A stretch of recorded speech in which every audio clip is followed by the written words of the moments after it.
Alors, quelles compétences numériques ont été acquises par les élèves?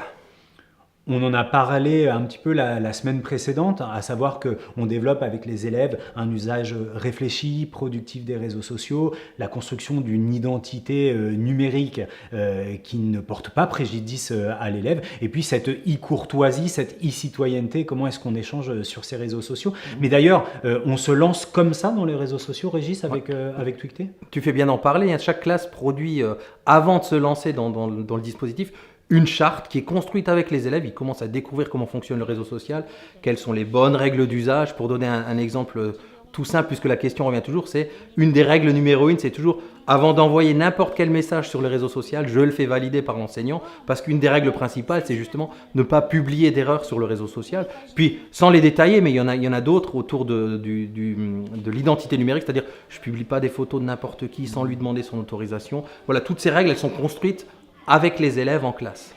Une occasion d'aborder avec les élèves la protection des données. Et puis j'ai envie de dire, au-delà des élèves, des parents aussi, parce que de nombreux enseignants qui participent à Twicté mettent en place des ateliers Twitter pour que les parents puissent suivre les productions des élèves sur Twitter, un petit peu comme un livre de classe ou un livre de l'élève numérique. Et à quelles autres compétences les élèves accèdent-ils?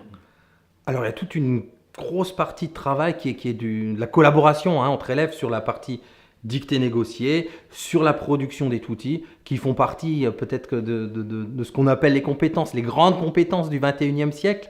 Quoi d'autre, Fabien? J'ai envie de te dire, on parlait de Twouti et de pensée design. L'idée, c'est de construire une petite règle qui s'adresse à l'autre, qui doit prendre en compte les besoins de l'autre. Donc là, on va au-delà de la créativité, on est sur de la créativité, de l'empathie. Et puis, j'ai envie de dire, par effet miroir, d'une grande réflexivité dans la production de ces choses-là.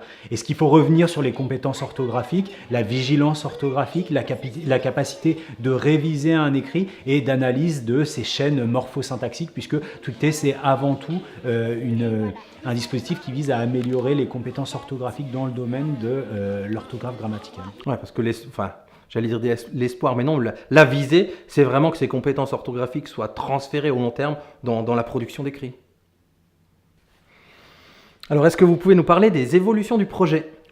6 années de projet, de nombreuses évolutions. On a commencé à 2 et aujourd'hui ça mobilise, on le disait, environ 500 classes. Donc il y a forcément eu des évolutions qui avaient pour mission de répondre aux nouveaux défis qui étaient proposés au dispositif qui est devenu aussi une association de droit. Très récemment, tu parlais du projet Tao, notamment pour pouvoir établir ce partenariat avec des industriels, des institutionnels et la recherche. Donc ça, c'est la grosse évolution, mais il y a des évolutions au niveau micro et mezzo, Régis. Ouais.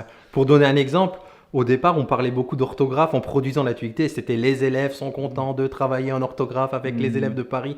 Puis petit à petit, ils sont venus se greffer ces idées de pop culture, d'épisodes autour de la pop culture. Là, pour parler du dernier en date, c'est le Japon. Il y a eu la BD, il y a eu des grands événements comme les Jeux Olympiques. Donc ça c'est venu se greffer pour apporter aussi un peu de la culture générale au-delà de l'orthographe dans les épisodes. Quels autres exemples? Peut-être les spin-offs, Fabien? Ouais, on peut parler des spin-offs. Il n'y a pas seulement les épisodes séquences Twicté de 3 semaines, mais il y a aussi, surtout en début et en fin de saison, des petits rallyes qui sont aménagés pour permettre aux enseignants et aux classes de découvrir le dispositif ou en fin de saison d'évaluer les progrès qui ont été faits par les élèves. Est-ce que vous diriez que Twicté a eu un impact sur les collègues qui y participent? Alors j'ai envie de commencer par dire, peut-être j'exagère, mais on ne compte plus le nombre d'enseignants qui soit ont travaillé un mémoire autour de Twicté, ont pu présenter sur des événements pédagogiques ou numériques la Twicté, les enseignants qui sont devenus conseillers pédagogues, qui ont une évolution de carrière, une vraie ambition de développement professionnel derrière ce projet, Fabien. Oui, parce que notamment dans le cadre de l'association, les opportunités se multiplient de présenter le dispositif, de faire passer les collègues plutôt en mode formation, de découvrir quelles sont les contraintes et les opportunités de la formation professionnelle. En présentiel, physique, mais aussi en ligne. On pourrait citer l'exemple de 3 membres de l'association qui, cette année, passent leur Master 2 en ingénierie pédagogique multimédia parce que effectivement, l'animation et la conception digitale pour les besoins du dispositif leur ont donné goût à cet accompagnement via le numérique. Le dernier. Mais on est quoi?